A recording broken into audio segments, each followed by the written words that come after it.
Let's pray. Heavenly Father, take us to the great ordinary. In Jesus' name, amen.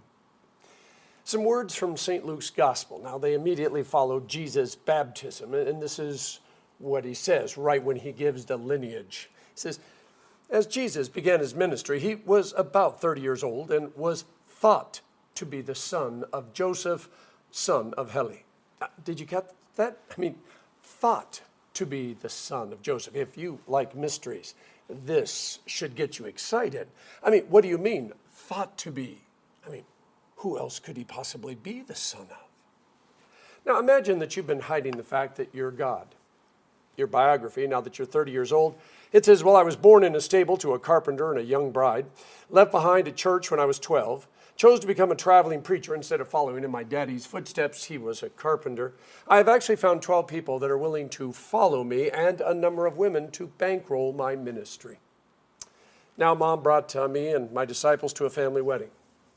Now, just a reminder, only you and your mom know that you're God. So if you were to choose the best way to let everybody else know that you're God, how would you go about that? Would you start with something small and hope it kind of goes viral? Or would you like rearrange the stars in the sky or move a mountain? See, if you were God and could do anything, would your first miracle be turning water into wine? So down a rabbit hole for a minute. When a pastor brings up Proverbs 31, almost everybody immediately goes to the Proverbs 31 woman who is more precious than jewels. And it's a great passage, and I just love it. But if that's the only thing you know about the 31st chapter of Proverbs, you're missing out. Because the very first words are, well, it's this beautiful passage. It's an oracle that King Lemuel learned from his mommy. And here's what it says. What should I say, my son? Well, don't spend your energy on women or your efforts on those who destroy kings. It is not for kings, Lemuel. It is not for kings to drink wine or for rulers to desire beer. Otherwise they will drink, forget what is decreed, and pervert justice for all the oppressed. Give beer to one who is dying and wine to one whose life is bitter. Let him drink so that he can forget his poverty and remember his trouble no more. Speak up for those who have no voice, for the justice of all who are dispossessed. Speak up, judge righteously, and defend the cause of the oppressed and needy. Now, I'm kind of thinking we should have that made into a plaque and put it in certain places in the United States, but enough. See, there are church bodies that believe Christians should not drink alcohol at all. And then there are also German Lutherans.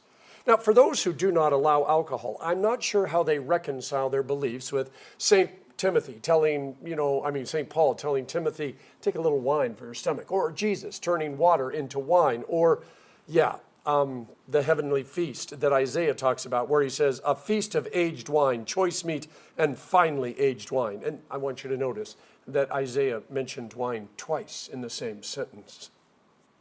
I'm sure that they can justify their theology, and I think that's great. I don't have time to debate that.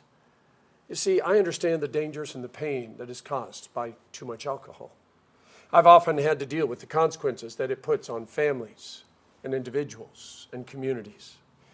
But as often is the case, the problem isn't with the wine. It's when it gets abused. So King Lemuel's mom says to give beer and wine to those who are suffering and dying, who want to forget the pain and the problems of their life. And this is not irony or sarcasm, but a truth that reminds us that some people cannot or will not see past the past. And until they can or will, they're going to drown their sorrows with beer and wine. It's not helping them, but they can't see that either. Now, those who remain sober-minded are to speak up for those who have no voice. Be the justice for all who are dispossessed. Speak up, judge righteously, and defend the cause of the oppressed and the needy. And so while total abstinence is not required, King Lemuel's mommy said a clear mind would allow him to do the job that God gave him to do, which is taking care of those who cannot take care of themselves. Coming out of the rabbit hole, so why do people drink at weddings, birthday parties, and other celebrations? And I'm not talking about a single champagne toast. I'm talking more about that open bar. Why is it that people think drinking, especially to excess, will add to the celebration?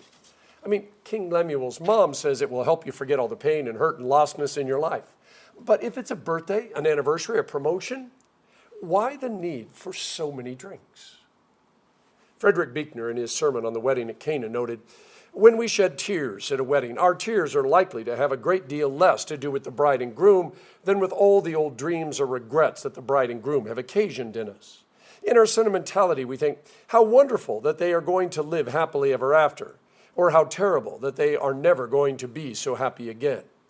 And then we relate it to all our own happiness or our own lost happiness, and we weep eloquently at ourselves." I think he's onto something. See, most of us start off life with a fairy tale outlook. We dream of castles, princes or princesses, and happy endings. But somewhere along the line, we realize that the world doesn't know much, if anything, about a happy life, and especially doesn't know anything about happy endings. In fact, it seems like they try to trick us by opening a door that looks like it leads to just this fantastic life where everything is perfect, and then just before we step through it, they slam it on us and go, ha ha. See, the reality of the bride and groom in Jesus' day is not the same as the reality of the bride and groom today, at least in theory. The marriages in Jesus' day were most often arranged, and so the couple might love each other after their year of betrothal, or they might be praying to learn to love one another, but there was no guarantee.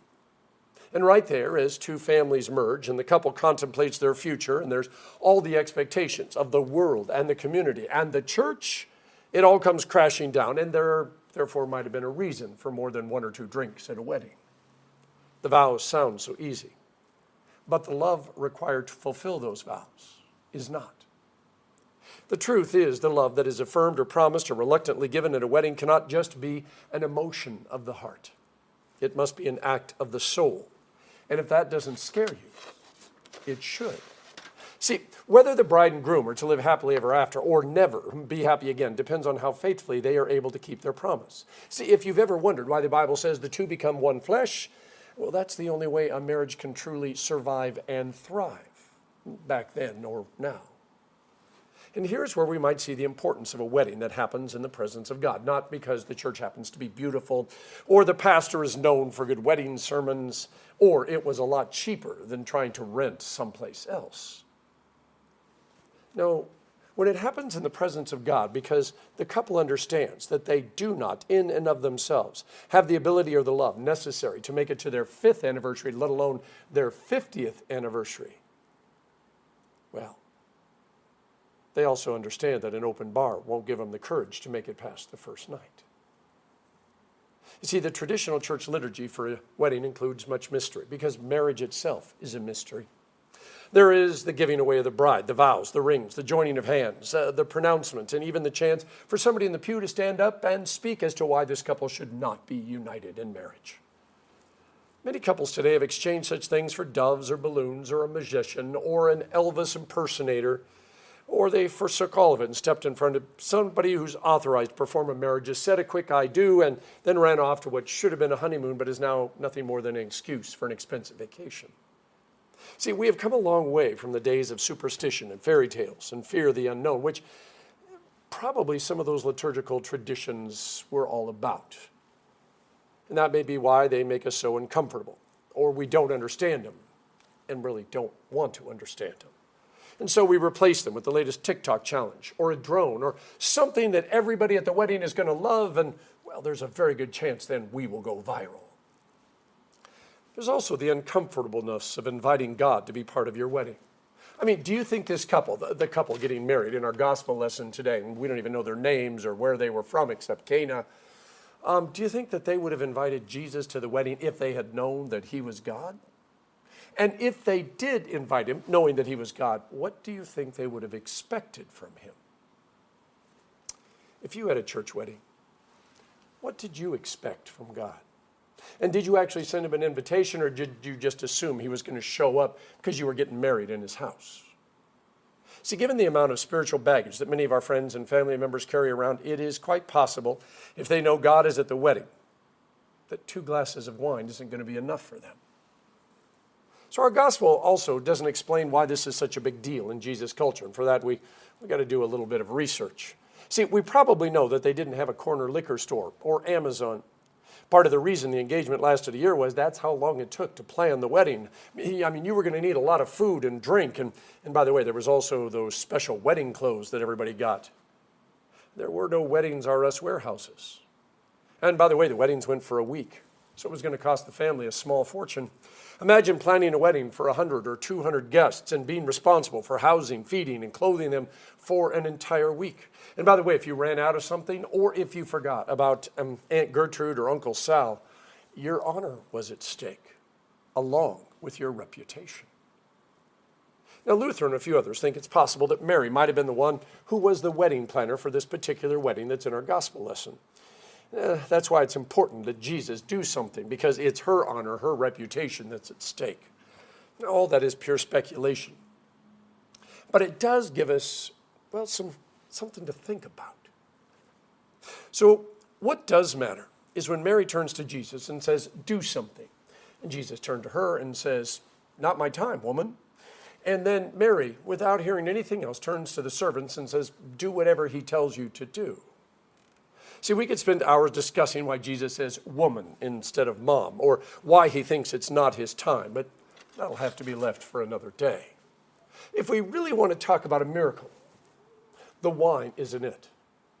It's great Jesus can turn water into wine, but that's just a party trick, something to get our attention. See, what really matters is that Jesus can fix the failures in my life, the things that would bring me shame, my shortcomings, my inability to count the cost. It doesn't matter if it was Mary or one of the disciples or the father of the bride who Jesus saved from dishonor and shame.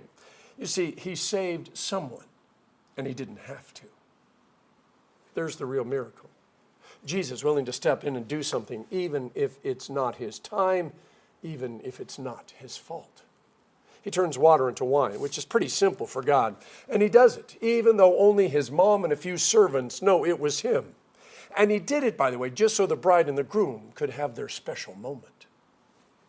It's also important Mary believed Jesus would do something, even if it wasn't his time.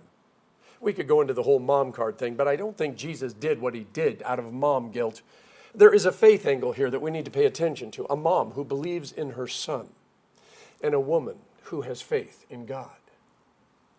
The marriage wouldn't have been ruined if they'd run out of wine, but the wedding probably would have been. And Jesus knows there's enough stress and expectations. The couple didn't need anything more to deal with, because as the wine flowed, it meant that the people would tell stories, share advice, eat, dance. Yeah, and by the way, yes, Jesus would have been expected to dance. It was all part of a Jewish wedding ceremony. That might be hard or maybe not so hard for you to imagine. The moment was special, as all weddings should be. But I also want you to note something. Miracles aren't really miracles. They're just God restoring things to the way that they should be and will be when we get to heaven. See, here in this life, they are miracles. But there in heaven, they're just the great ordinary.